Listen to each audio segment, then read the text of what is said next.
신약성경 4복음서에는 예수님을 만난 사람들의 이야기가 다양하게 기록이 되어 있습니다. 그런데 같은 인물이라도 각 복음서마다 다른 분량과 각기 다른 내용으로 기록되어 있습니다. 오늘 본문의 말씀인 요한복음에서는 인물에 관한 특징이 한 가지 있는데, 공간복음에서는 별로 중요하지도 않고 분량도 없던 인물이 유독 요한복음에서만 강조되고 여러 이야기들이 기록되어 있다는 것이 특징입니다. 오늘 말씀에 나오는 나다나엘도 그렇습니다. 나다나엘이라는 이름은 오직 요한복음에만 나오는데, 나다나엘은 전통적으로 공간복음에 나오는 바돌로메와 같은 인물로 보고 있습니다. 그런데 공간복음 바돌로메가 왜 요한복음에서 나다나엘이 된 것인지, 그 이유에 대해서 성경에는 기록되지 않았습니다.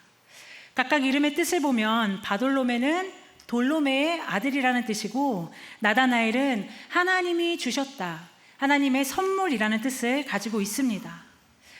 공간복음에 나오는 제자 명단에서는 바돌로메라고 기록되었고, 그 바돌로메가 어떻게 예수님의 제자가 되었는지에 대해 이야기하는 요한복음 본문에서는 나다나엘로 쓴 것으로 볼 때, 바돌로메가 예수님을 만나고 그 예수님이 나다나엘이라는 이름을 선물로 주시지 않았을까 생각해 볼 수도 있습니다.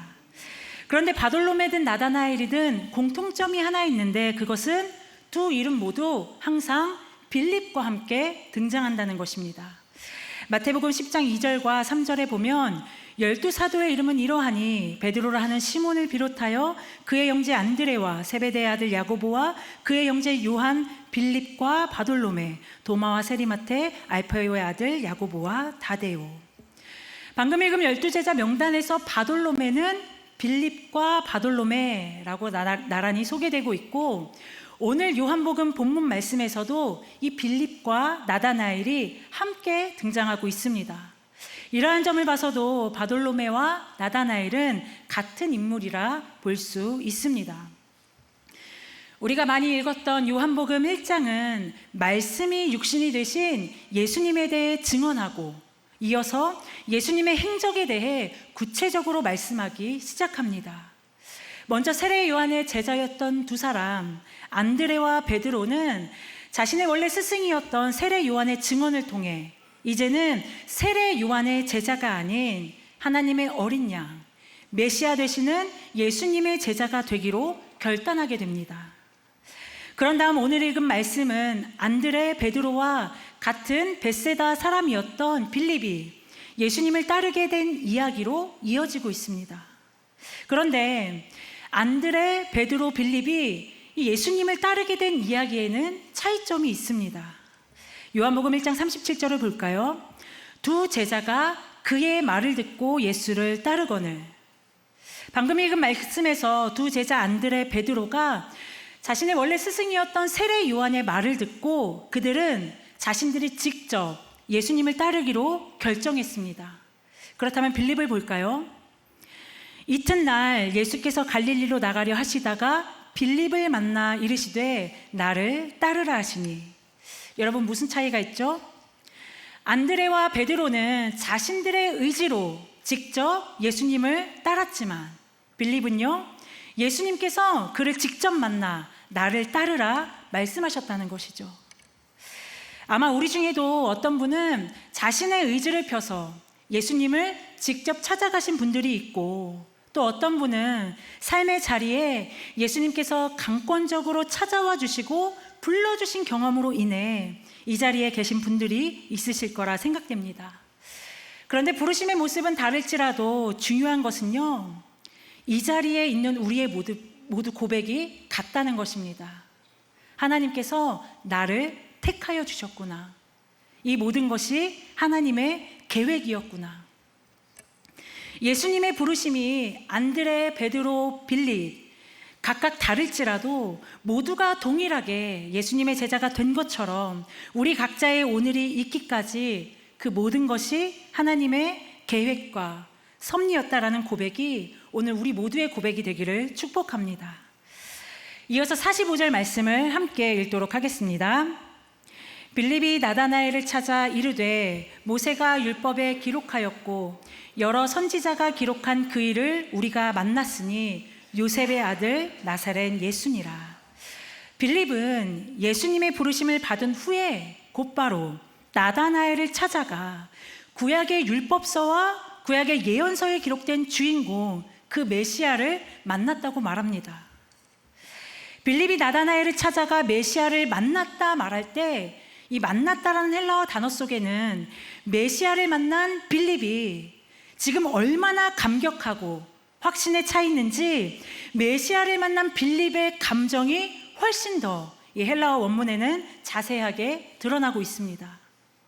빌립은 구약에 예언된 그 메시아가 바로 요셉의 아들 나사렛 예수라는 것을 알게 되었을 때 나다나엘을 찾아가 그가 만난 감격과 확신을 가지고 말한 것입니다. 앞에 말씀에 나오는 안드레도 보면 하나님의 어린 양, 그 메시아가 예수님이라는 것을 알게 되자마자 그 감격과 확신을 가지고 누구를 찾아갔죠? 자신의 형제였던 베드로를 가장 먼저 찾아갔습니다. 안드레의 이야기를 듣고 베드로는 곧바로 예수님을 따르기로 결심했죠. 이어서 빌립도 나를 따르라 말씀하신 그 예수님의 말씀에 확신을 가지고 나다나엘에게까지 그 소식을 전하러 가는데 지금 빌립의 확신에 찬 말과는 달리 나다나엘의 반응은 좀 차가워 보입니다. 46절 말씀 함께 읽어보겠습니다. 나다나엘이 이르되 나사렛에서 무슨 선한 것이 날 수 있느냐. 여러분, 앞에 나온 제자들은요 메시아를 만났다라는 그 소식을 듣자마자 모든 것을 버려두고 곧바로 예수님을 따라 나섰는데 나다나엘은 빌립의 증언에 뭔가 반문을 제기하는 듯 말합니다. 나사렛에서 무슨 선한 것이 날 수 있냐는 거죠. 나다나엘이 제기한 반문은 바로 나사렛 예수라는 것입니다. 당시 나사렛은 갈릴리 지역에 속한 150명쯤 사는 작은 동네였다고 합니다. 그런데 당시 예루살렘 출신들은 갈릴리 출신들을 좀 우습게 보는 경향이 있었습니다. 그렇다면 지금 나다나엘이 예루살렘 출신이라서 그러는 것일까요? 요한복음 21장 2절에 나다나엘 역시 갈릴리 사람, 가나 사람이라는 것을 말하고 있습니다.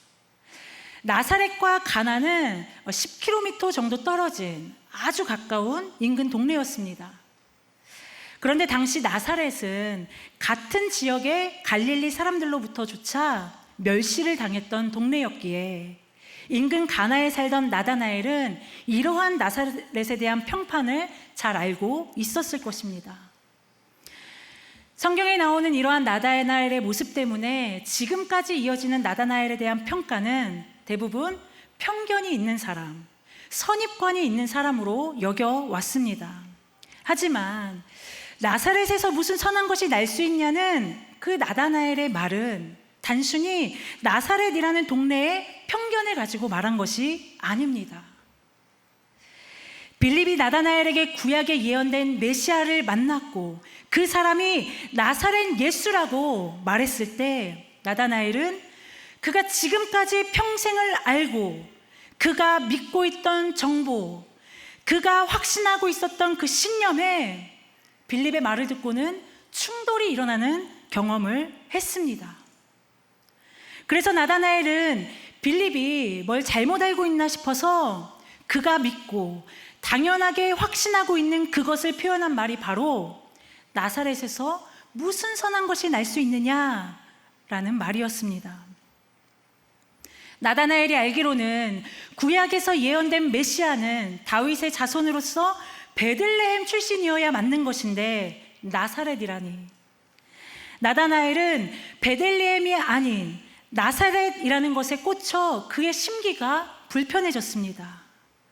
내가 얼마나 오랫동안 메시아를 기다렸는데 지금 저 로마로 인해 아무리 힘들고 괴로워도 반드시 우리 민족을 구원하실 왕으로 우리 다윗의 자손 베들레헴의 메시아를 내가 얼마나 기다렸는데 그 메시아가 저 보잘고 보잘것없고 작은 나사렛에 오신다는 것이 말도 안 되는 일이라고 생각했습니다.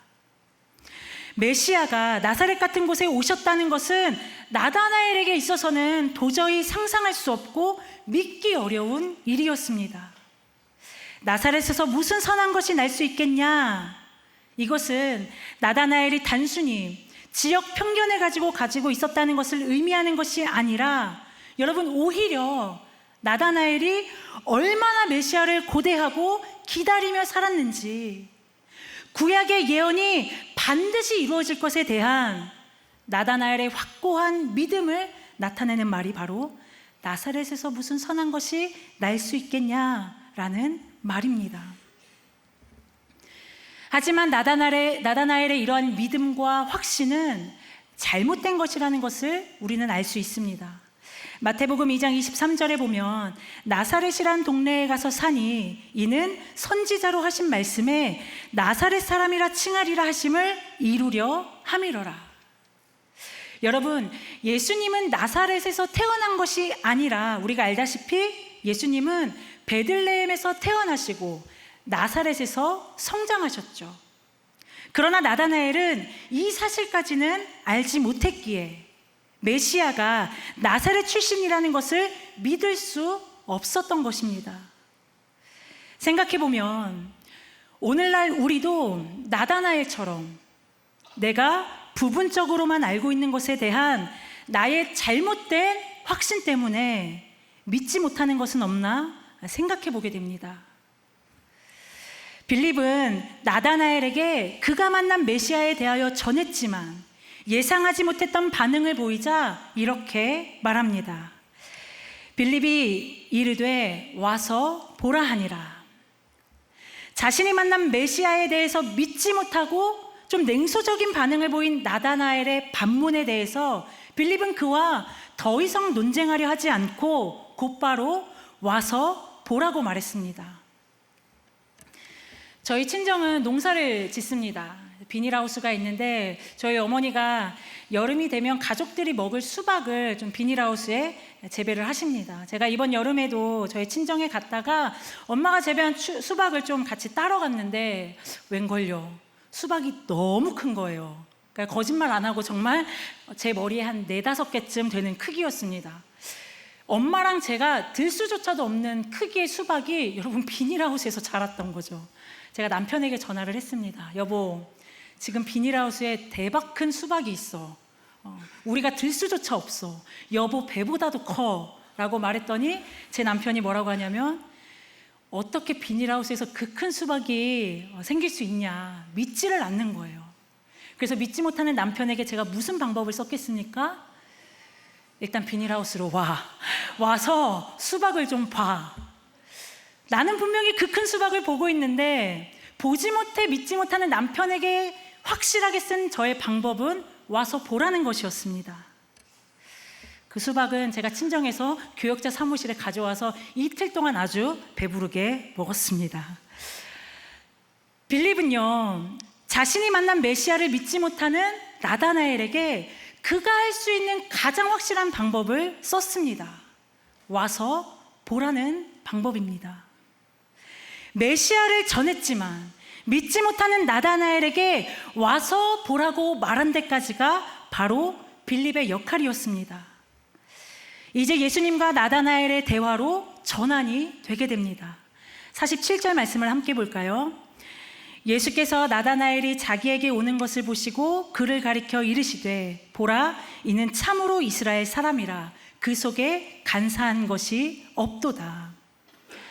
여러분, 복음서를 보면요, 제자들 중에 이렇게 예수님께 처음부터 칭찬받으면서 부르심을 받았던 제자가 없습니다. 나다나엘이 유일합니다. 특별히 사복음서를 통해서 우리가 자주 발견하게 되는 것은요, 우리 예수님이 우리 제자들에게만큼은 칭찬이 좀 인색하다는 것입니다. 그런데 그런 예수님이 나다나엘을 보자마자 오늘 극찬을 하셨습니다. 그런데요, 지금까지 살펴본 나다나엘의 모습은 어떻죠? 나다나엘은 빌립이 전해준 그 나사렛 예수가 메시아라는 사실을 지금 믿지 못하고 있습니다. 그 믿지 못하는 예수님께 나다나엘이 나아갔는데, 그런 나다나엘이 예수님께 나아갈 때 예수님은요, 그의 믿음 없음을 꾸짖지 않으셨습니다.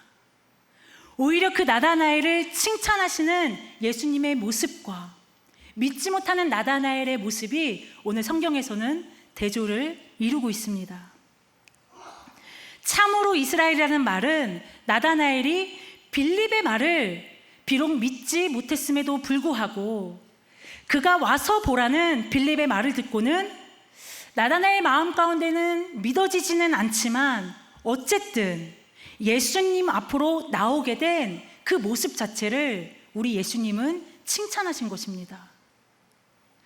또 간사한 것이 없다는 것은 속이지 않고 진실한 사람이라는 것을 뜻하는 것인데, 여러분, 이것은 겉으로 드러나는 것이 아니라 나다나엘 속에 있는 모습인 거죠. 예수님은 지금 자신 앞으로 오고 있는 나다나엘의 겉모습만 보고도 그의 속마음, 그의 성품까지도 아시는 분이라는 것을 말씀을 통해 드러내고 있습니다. 빌립의 말을 믿지 못했던 나다나엘을 향해 예수님은 믿음 없음을 책망하거나 지적하지 않으시고, 그 와서 보라는 말에 마지못해서라도 예수님 앞으로 나온 그 나다나엘의 모습에 대해서 칭찬하셨습니다. 우리 예수님이 어떤 분이십니까? 첫 번째로, 내가 말하지 않아도 나의 속을 꿰뚫어 보고 다 아시는 분이 예수님이십니다. 두 번째는요, 예수님은 자신에게 나오는 사람에 대하여 책망하지 않으시고 예수님 자신에게 나오는 그 모습을 칭찬해 주시고 격려해 주시는 분이 바로 우리 예수님입니다. 그런데 사람에게는요, 내가 잘한 것보다 못하는 것에 더 집중하는 속성이 강한 것 같습니다.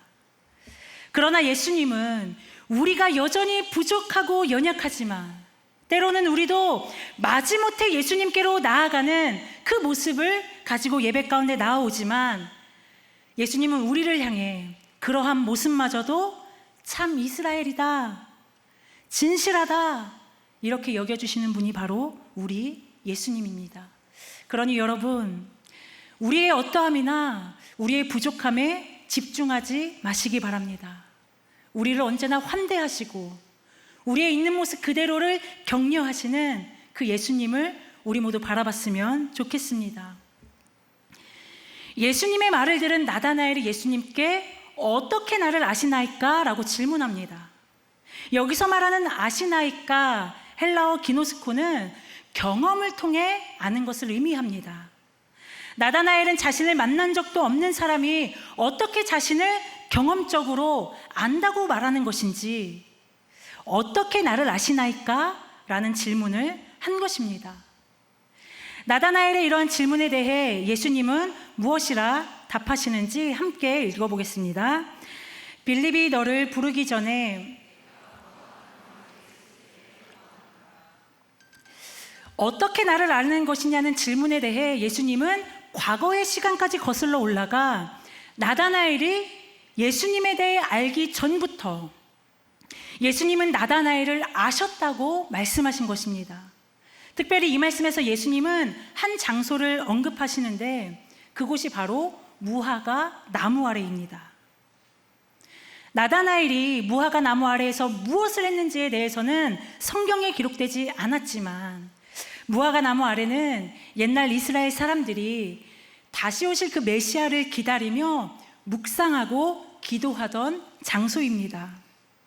예수님께서 무화과 나무 아래 있는 것을 보셨다는 것은 나다나엘이 메시아를 기다리던 사람이라는 것을 알고 계시다는 말입니다.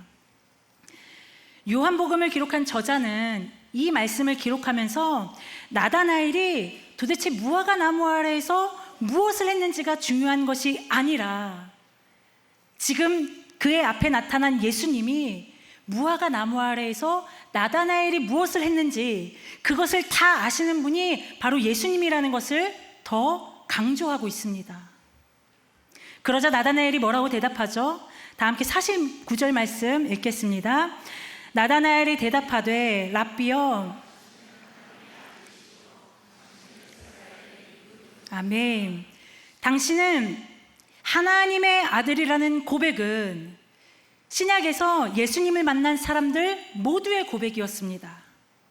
나다나엘은 자신을 만난 적도 자신을 경험한 적도 없는 그 예수님이 자신의 과거와 자신의 속마음까지 다 아신다고 말씀하신 그 말씀을 통해서 드디어 하나님의 아들로 그 예수님을 메시아로 믿게 되었습니다. 하나님의 아들이 아니고서는 어떻게 무화과 나무 아래 있던 자신을 아실 수가 있을까? 이것은 신적인 능력이며 지금 그 능력은 기적이며 내가 그토록 기다리던 메시아가 아니고서는 불가능한 일이라는 것이 나다나엘 가운데 믿어지고 깨달아진 순간입니다. 요한복음 2장 25절에 보면 또 사람에 대하여 누구의 증언도 받으실 필요가 없었으니 이는 그가 친히 사람의 속에 있는 것을 아셨음이니라. 이것이 성경에 기록된 하나님의 아들이 가지신 신적인 능력, 예수님의 능력입니다. 예수님의 특별한 능력에 대해 다른 복음서들에서는 특별히 그 능력을 기적이라고 말하고 있습니다. 그런데 요한복음에서는 표적이라고 말하는데 요한복음에서만 유독 이 기적에 대해서 표적이라고 말하는 이유는 기적 자체가 목적이 아니라 지금 그 기적을 행하는 사람이 누구인지, 그 능력을 행하는 사람이 누구인지, 그 기적을 행하시는 분이 예수님이라는 것을 가리키고 그분을 알리는 것에 목적이 있기 때문에 기적이 아닌 사인, 표적이라는 단어를 쓴 것입니다. 그래서 예수님은 그 기적을 통해서 사람들로 하여금 예수님이 하나님의 아들이시라는 그 믿음을 가질 수 있기를 원하셨습니다. 그런데 복음서에 보면 예수님이 베푸신 그 기적을 통해 믿음을 가진 사람들도 있었지만 대부분의 사람들은요, 기적 자체에만 그들의 마음을 두고 예수님이 나타나면 기적만 좀 보여주기를 원했죠.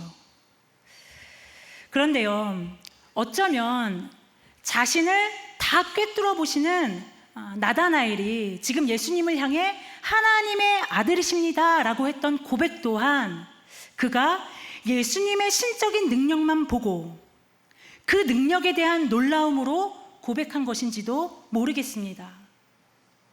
50절 말씀을 보면 예수께서 대답하여 이르시되 내가 너를 무화과 나무 아래에서 보았다 함으로 믿느냐? 예수님은 그럼에도 불구하고 하나님의 아들이다 고백한 그 나다나엘의 고백을 믿음의 고백이라는 것으로 인정을 해주십니다. 그런데 이 믿음의 고백은 온전한 고백이 아니었습니다.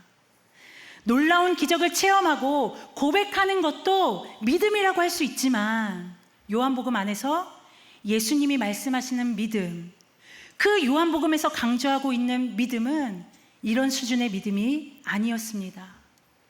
이어지는 50절 말씀을 다 함께 읽겠습니다. 이보다 더 큰 일을 보리라. 예수님은 이어서 나다나엘에게 그 이상의 놀라운 일을 경험할 것이라고 말씀하십니다. 그렇다면 모든 것을 다 아신다는 이 놀라운 능력보다도 더 큰 일은 무엇일까요? 이제 요한복음 1장을 지나 요한복음 2장으로 넘어가면서 만나는 가나 혼인잔치에서 물을 포도주로 바꾸신 그 기적이 이보다 더 큰 일일까요? 사복음서 전체에 기록된 500여의 기적이 이보다 더 큰 일일까요?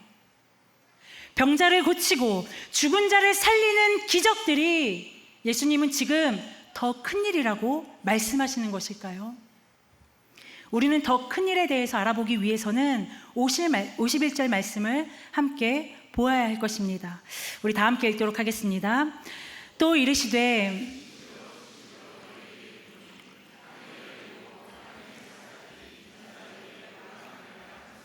보리라 하시니라. 예수님께서는 지금 이 말씀을 하시면서 진실로 진실로라고 하셨는데 이 뜻은 진정으로, 지극히 참으로라는 뜻입니다. 그런데 헬라어 원문을 보면 이 진실로 진실로가 우리가 잘 아는 아멘, 아멘으로 기록되어 있습니다. 지금 예수님께서 진실로 진실로 아멘, 아멘으로 말씀을 시작하시는 것은 지금 예수님 자신이 하는 그 말이 얼마나 확실한지, 얼마나 중요한지를 예수님 스스로 확증하시고 그것을 강조하시기 위해 말씀하신 것입니다. 그런데 말씀을 자세히 보면요, 예수님께서 지금 나다나엘과 대화를 이어가시던 중이었거든요. 그런데 말씀을 자세히 보면 이 말씀에서 예수님께서 나다나엘에게만이 아닌 나다나엘에게만 말씀하는 것이 아니라 진실로 진실로 너희에게 이르노니 라고 말씀하신다라는 거죠. 예수님은 나다나엘과 대화를 하시던 중에 갑자기 그 대화의 상대를, 그 대상을 너희로 바꾸십니다.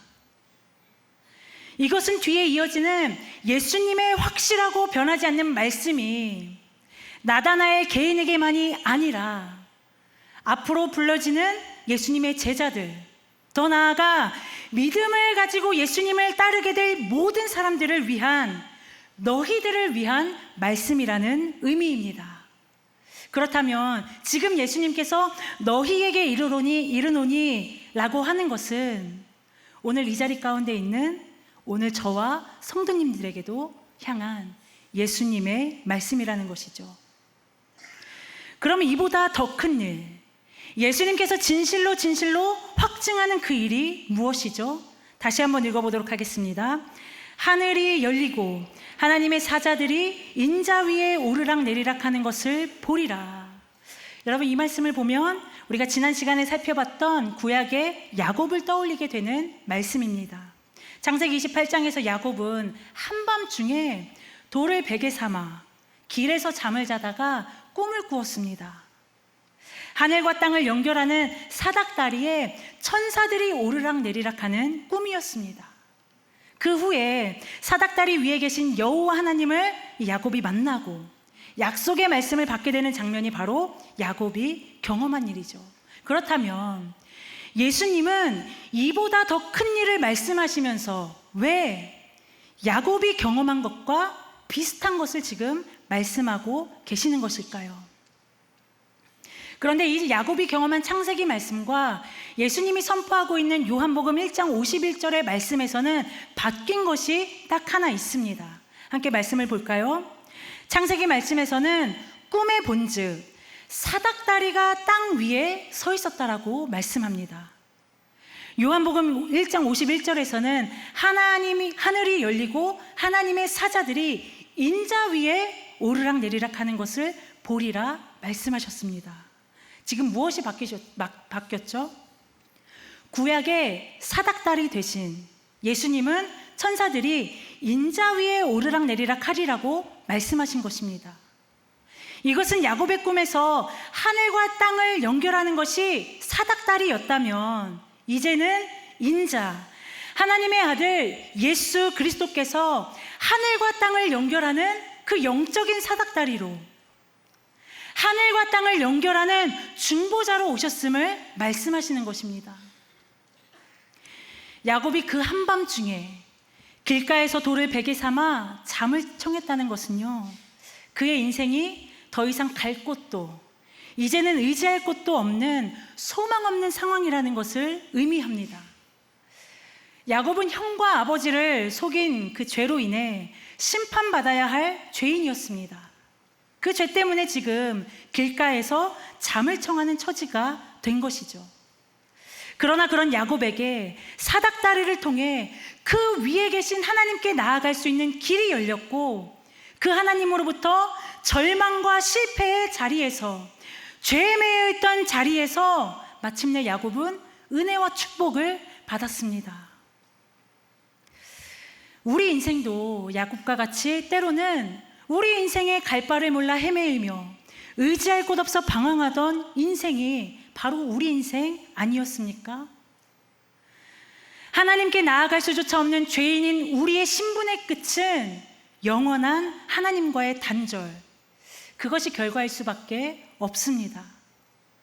그런 우리에게 인자 예수님, 하나님의 아들 예수 그리스도가 오셔서 하나님과 우리 사이, 하늘과 땅을 연결하는 그 중보자로 오셨다는 것을 지금 예수님 스스로 선포하시면서 이것이 바로 신적인 능력, 나다나엘을 꿰뚫어 보시는 그 기적보다 더 큰 일이라고 말씀하신 것입니다. 디모데전서 2장 5절 말씀을 읽겠습니다.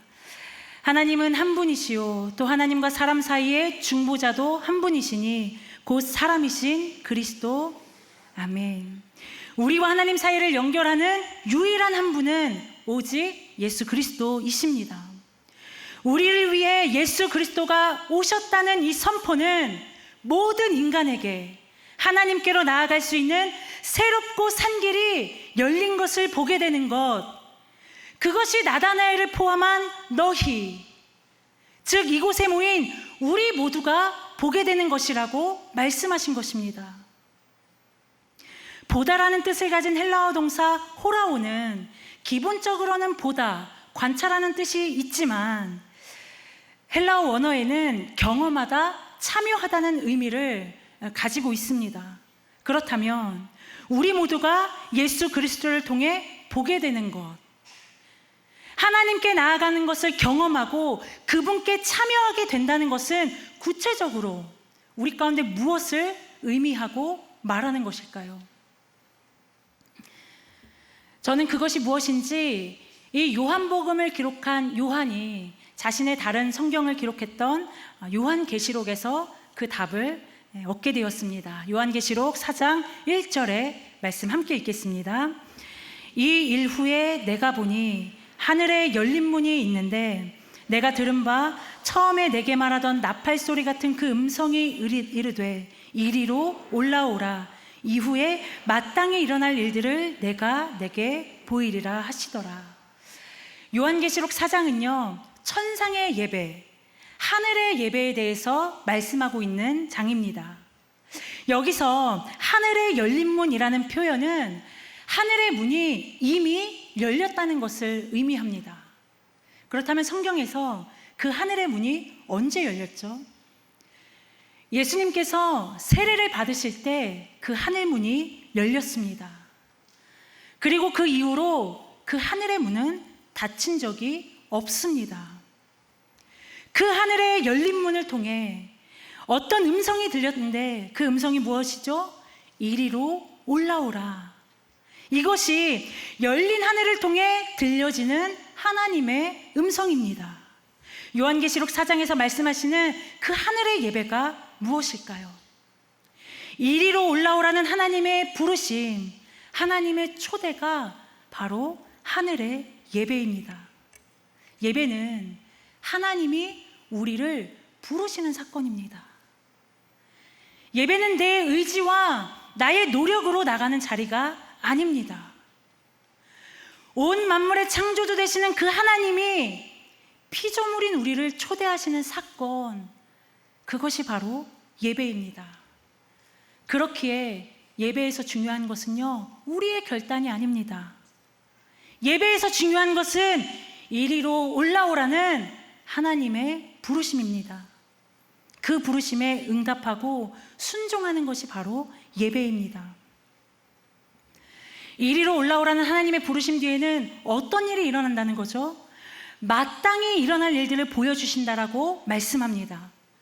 마땅이라는 것은 반드시 일어날 일을 보여주시겠다라는 뜻입니다.